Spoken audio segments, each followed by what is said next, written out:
Memasuki hari ketiga, kebakaran masih terjadi di TPA Jatiwaringin, Kabupaten Tangerang, Banten. Ada 15 kepala keluarga yang dievakuasi karena terdampak kebakaran TPA.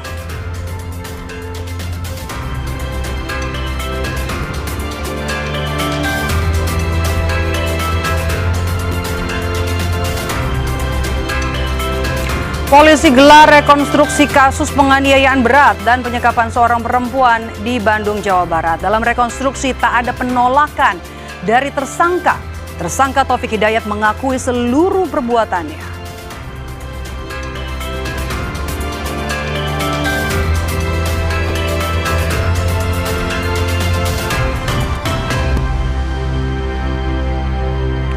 Sebuah pesawat diduga dibakar kelompok kriminal bersenjata di distrik Sobaham, Kabupaten Yahukimo, Papua Pegunungan.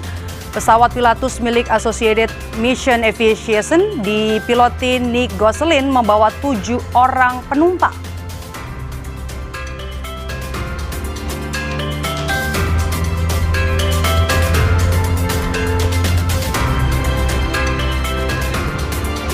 Saudara, kecelakaan beruntun terjadi melibatkan 4 kendaraan di Boyolali, Jawa Tengah. Akibatnya 1 orang pengemudi minibus meninggal dunia. Anda menyaksikan Indonesia Update selama 30 menit ke depan bersama saya Medop Elfrina hanya di Kompas TV, independen, terpercaya.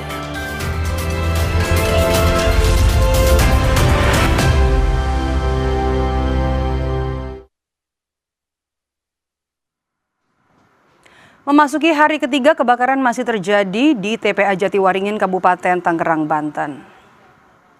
Dari visual udara terlihat asap tebal masih membumbung tinggi di TPA Jatiwaringin, Kabupaten Tangerang. Kebakaran masih meluas, upaya pemadaman masih terus dilakukan. Kepala Pusat Data Informasi dan Komunikasi Kebencanaan BNPB Abdul Muhari bilang ada 15 kepala keluarga yang harus dievakuasi karena terdampak kebakaran TPA Jatiwaringin.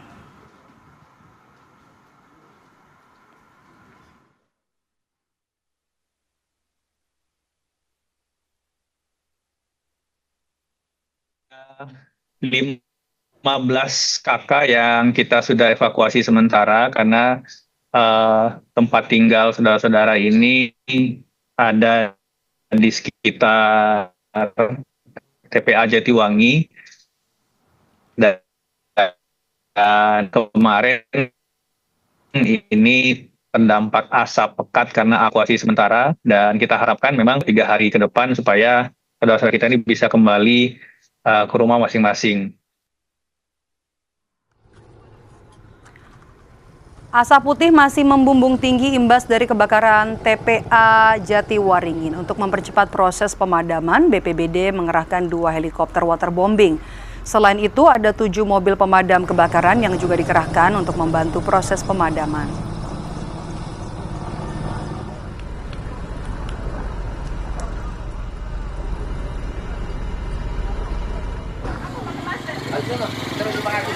Memasuki hari ketiga kebakaran tempat pemrosesan akhir atau TPA Jatiwaringin di Kabupaten Tangerang, petugas tak hanya berupaya memadamkan api, namun juga memastikan kondisi kesehatan warga yang terdampak paparan asap mendapatkan pelayanan di posko kesehatan.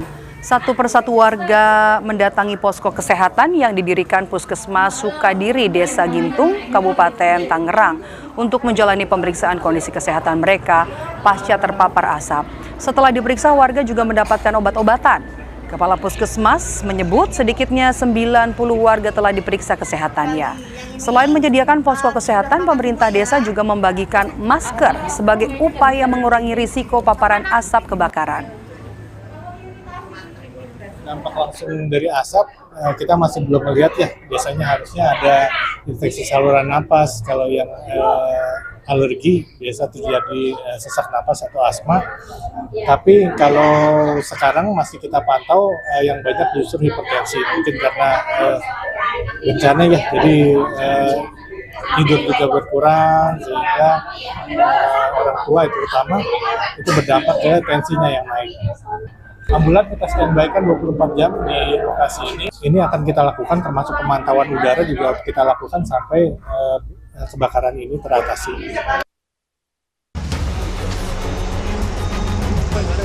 hingga Rabu malam, kebakaran di TPA Jatiwaringin, Tangerang, Banten kian meluas.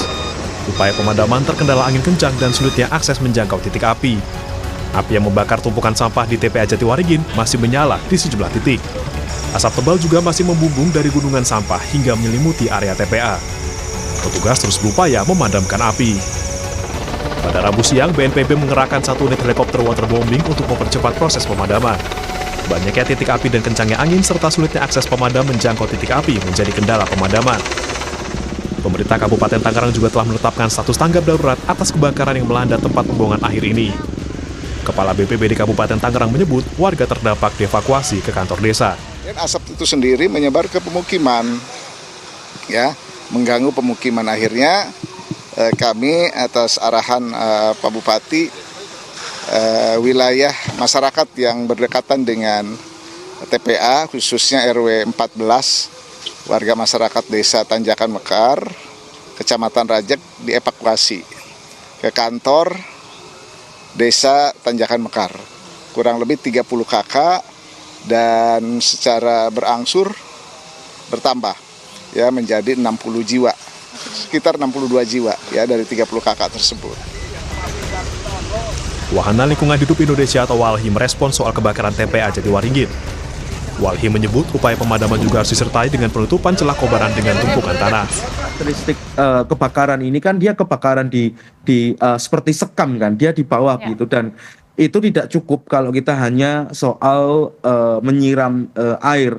Artinya dibutuhkan pendekatan lain. Seperti apa? Seperti menutup celah kobarannya dengan menutup akses infiltrasi dari oksigennya, hingga menutup bagaimana kobaran ataupun sebaran dari metana ini juga tidak meluas.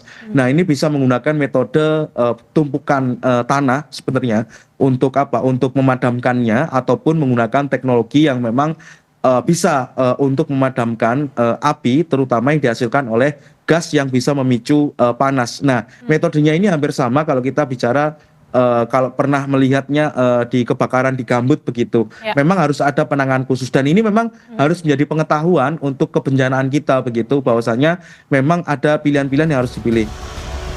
Asap pekat terus membumbung dan mulai mengganggu pernapasan warga sekitar. BNPB dijadwalkan menambah 2 unit helikopter untuk mempercepat proses pemadaman. Tim Liputan Kompas TV.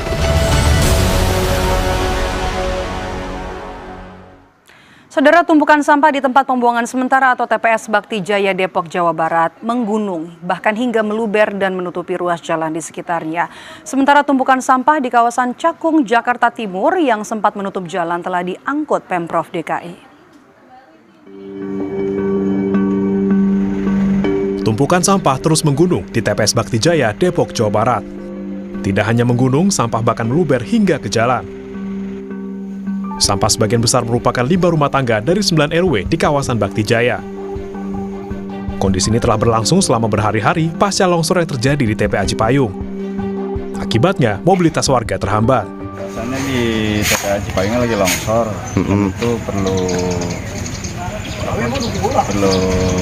pembersihan juga jalurnya karena nggak bisa masuk mobil. Dari Sabtu udah kendala di sana. Sabtu udah kendala, jadi artinya nggak bisa seluruhnya diangkut ya, karena adanya antrian mobil. Nggak bisa buang, misalnya mobil juga nggak bisa keluar masuk karena ada longsor. Tak hanya di Depok, sebelumnya tumpukan sampah juga terjadi di Jakarta Timur. Sampah tercecer hingga memakan sebagian ruas Gang Swadaya di Kelurahan Cakung Barat. Kondisi ini berlangsung sejak ditutupnya TPST Bantar Gebang imbas insiden longsor dan pembatasan pembuangan sampah. Nah, udah berbulan-bulan. Sampahnya udah macam-macam lah, namanya sampah warga. Ya emang udah ditampung, cuman dibuangnya ke sini-sini juga. Jadi satu kalau misalkan lewat sini, becek tuh belatungan mulu situ, mana bergenangan air situ. Ya minimal jangan sampai numpuk begini lah gitu. 2 hari sekali lah gitu angkut, atau jangan sampai menumpuk lah gitu. Jangan sampai orang lewat sampai susah, kadang belatungnya kan sampai berserakan ke mana-mana. Gubernur DKI Jakarta Pramono Anung bilang, tumpukan sampah di Cakung telah dibersihkan. 54 ton sampah diangkut setelah Pemprov DKI menerima laporan dari masyarakat. Peristiwa yang seperti ini bisa terjadi karena memang problem sampah di Jakarta karena ada pengurangan tampungan di Bantar Gebang, ini mengakibatkan pilah sampah itu menjadi program salah satu yang harus dikejar. Maka dengan demikian kami menyampaikan terima kasih masukan dari masyarakat, dan saya tidak pernah keberatan dengan laporan bentuk apapun, tetapi kemarin kurang lebih 54 ton sampah berhasil dibersihkan. Pemprov DKI pun mengimbau agar masyarakat tidak lagi membuang sampah sembarangan untuk bersama menjaga kebersihan ibu kota. Tim Liputan Kompas TV. Tetaplah di Indonesia Update, Saudara. Usai jeda kami kembali dengan informasi polisi menggelar rekonstruksi kasus penganiayaan berat dan penyekapan seorang perempuan di Bandung, Jawa Barat. Dalam rekonstruksi, tak ada penolakan dari tersangka. Tersangka mengakui seluruh perbuatannya.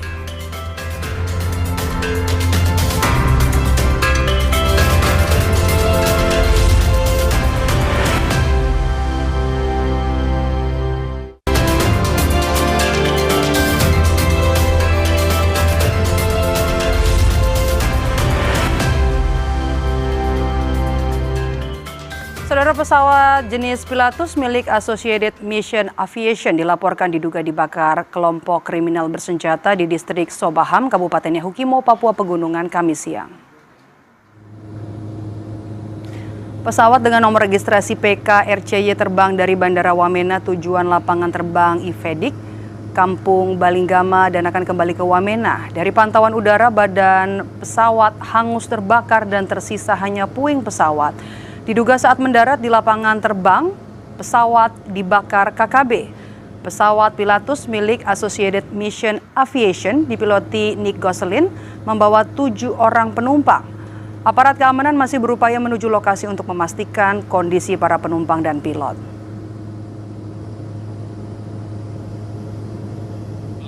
Hilang kontak. Tipe pesawat adalah Pilatus PC-6 Porter dengan nomor registrasi PK-RCY, dipiloti oleh Kapten Nicholas Francis Gosselin dengan membawa 7 penumpang masyarakat setempat. Dari informasi yang diperoleh, salah satu pesawat yang melintas di atas Bandara Balingga telah melihat puing pesawat dalam kondisi terbakar, dan sementara aparat keamanan TNI Polri belum bisa menjangkau lokasi tersebut karena keterbatasan sarana transportasi, bahwa lokasi tersebut hanya bisa dijangkau menggunakan transportasi udara. Kabar lainnya, Saudara, polisi menggelar rekonstruksi kasus penganiayaan berat dan penyekapan seorang perempuan di Bandung, Jawa Barat. Rekonstruksi dihadiri jaksa penuntut umum serta kuasa hukum kedua belah pihak. Direktorat Perlindungan Perempuan, Anak dan Perlindungan Perdagangan Orang Polda Jawa Barat melakukan rekonstruksi kasus penyekapan dan penganiayaan yang dilakukan tersangka Taufik Hidayat. Tersangka Taufik Hidayat digiring ke gedung Direktorat Reserse Perlindungan Perempuan dan Anak serta Pemberantasan Perdagangan Orang Polda Jawa Barat, di mana lokasi tempat rekonstruksi digelar. Dari 6 TKP, rekonstruksi dilakukan di 3 TKP. Polisi bilang tidak ada penolakan dari tersangka. Tersangka pun mengakui seluruh perbuatannya. Tidak ada penolakan dari tersangka dan tersangka mengakui semua perbuatannya di 6 TKP. Perlu dijelaskan rekan-rekan bahwa dari 6 TKP yang kami rekonstruksikan dan kita sudah sepakati bersama, yang kita rekonstruksikan adalah 3 TKP. TKP 3, 5, dan 6. Dan Saudara, sebelum ditangkap tersangka penganiayaan dan penyekapan, Taufik Hidayat sempat mendatangi rumah dinas Gubernur Jawa Barat Deddy Mulyadi di Gedung Pakuan, Bandung. Deddy berharap proses hukum dapat berjalan secara profesional, transparan, dan memberikan efek jera dengan menjatuhkan hukuman maksimal sesuai dengan hukum yang berlaku. Inilah rekaman kamera pemantau saat Taufik Hidayat, tersangka penganiayaan dan penyekapan perempuan di Bandung, mendatangi rumah dinas Gubernur Jawa Barat Deddy Mulyadi di Gedung Pakuan, Kota Bandung. Deddy Mulyadi mengatakan Taufik datang pada dini hari, ingin bertemu dirinya dan mengaku siap dipenjara. Dalam kasus ini, Deddy berharap agar proses hukum berjalan profesional, transparan, dan memberikan efek jera dengan menjatuhkan hukuman maksimal sesuai ketentuan yang berlaku. Ya, harapannya hukuman maksimalnya sesuai dengan apa yang dilakukan. Apabila nanti di pengadilan terbukti dia melakukan penyekapan, dia melakukan penculikan, dia melakukan tindak pidana kekerasan yang berakibat pada cacat permanen seumur hidup, ya dia harus merasakan itu apa yang dirasakan oleh korban. Seumur hidup itu atau hukuman mati? Sesuai dengan ketentuan perundang-undangan yang berlaku. Sebelumnya Polda Jawa Barat menetapkan Taufik sebagai tersangka dan menahannya setelah penyidik menemukan bukti kuat adanya tindak pidana perampasan kemerdekaan dan penganiayaan terhadap korban berinisial YTR.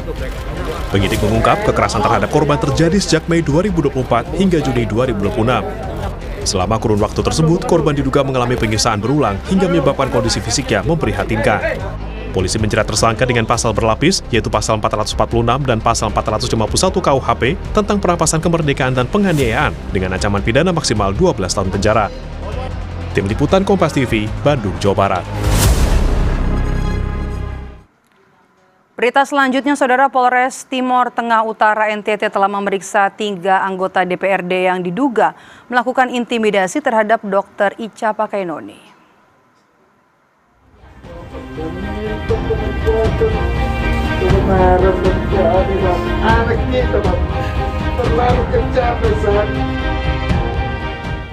Pemeriksaan dilakukan terhadap 3 orang anggota DPRD TTU, yakni Terensius Lazakar dari Partai Golkar, Norbertus Tubani dari Partai Kebangkitan Bangsa, dan Veronica Lake dari PDI Perjuangan. 26 pertanyaan diajukan untuk menggali dugaan intimidasi terhadap Dr. Icha. Polres TTU sudah berkoordinasi dengan Polda NTT untuk menangani kasus ini sesuai permintaan keluarga korban. Apakah benar 3 orang oknum anggota DPRD TTU telah dilakukan pemeriksaan oleh Polres Timor Tengah Utara? Ya, benar. Ada sekitar 24 pertanyaan. Kasus yang menyangkut Dr. Icha ini, apakah benar Bu, sudah ditangani oleh pihak Polda? Kami sudah melakukan koordinasi dengan Polda. Informasi yang kami dapatkan bahwa dari keluarga korban akan buat laporan di Polda. Utusan Kemendagri dan Ditjen Otonomi Daerah sudah menggelar rapat tertutup dengan DPRD. Pimpinan DPRD TTU memutuskan 3 anggotanya melakukan pelanggaran etik berat. Kami pimpinan DPRD bersepakat bahwa ini memenuhi unsur dalam kategori pelanggaran etik. Sehingga pada Senin tanggal 29 kemarin, kami secara resmi merekomendasikan kepada Badan Kehormatan untuk bekerja sesuai dengan prosedur yang ada di Badan Kehormatan. DPRD dan Badan Kehormatan fokusnya pada yang sifatnya etik. Sedangkan hal-hal yang sifatnya pidana, biarlah itu menjadi domain dari aparat penegak hukum, dalam hal ini Polri. Sambil menangis, ibu kandung almarhumah menceritakan momen memilukan saat buah hatinya mengalami intimidasi oleh oknum anggota DPRD Timor Tengah Utara saat menangani pasien keracunan bisa ular. Tekanan verbal membuat putrinya trauma mendalam. Dari rasa ketakutan itu karena dia begitu berat terintimidasi, ditunjuk-tunjuk mukanya, dia katakan bahwa kamu catat saya anggota Dewan Komisi 3 yang membawahi Dinas Kesehatan dan bisa menghentikan operasional daripada rumah sakit ini. Sehingga anak saya ketakutan bagaimana kalau rumah sakit izin pelayanannya dibekukan. Itu yang menjadi beban berat dia. Sebelum meninggal dunia, Dr. Icha meninggalkan surat untuk keluarganya.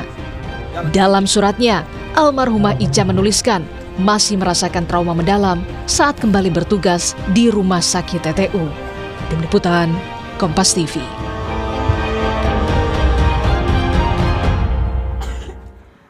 Jangan beranjak dari layar Kompas TV, saudara. Usai jeda, Indonesia Update kembali dengan informasi kecelakaan beruntun terjadi melibatkan 4 kendaraan di Boyolali, Jawa Tengah. Akibatnya 1 orang pengemudi minibus meninggal dunia.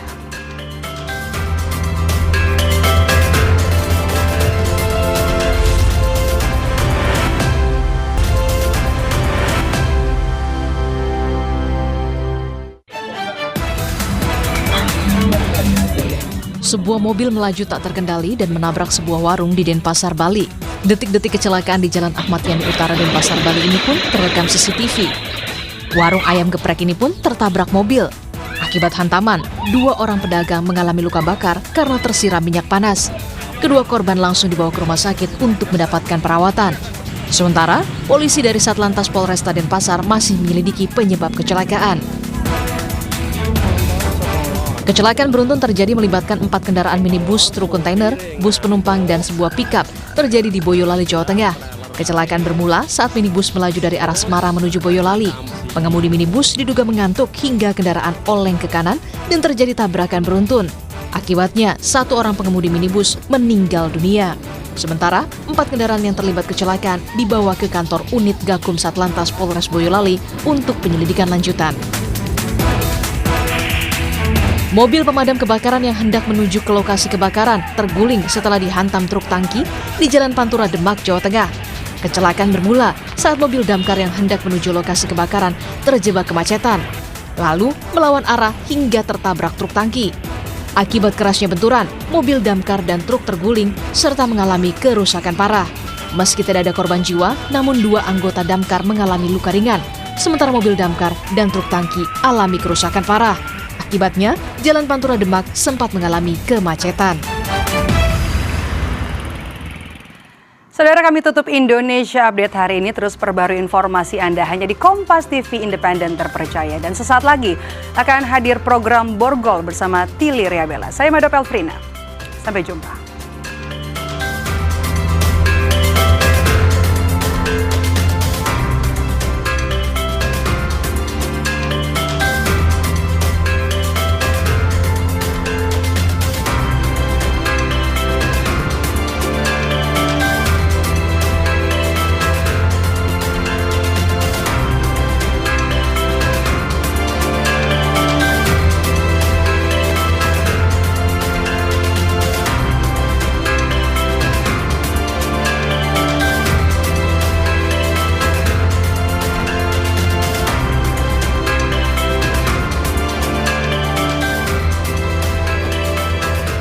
Menjatuhkan pidana kepada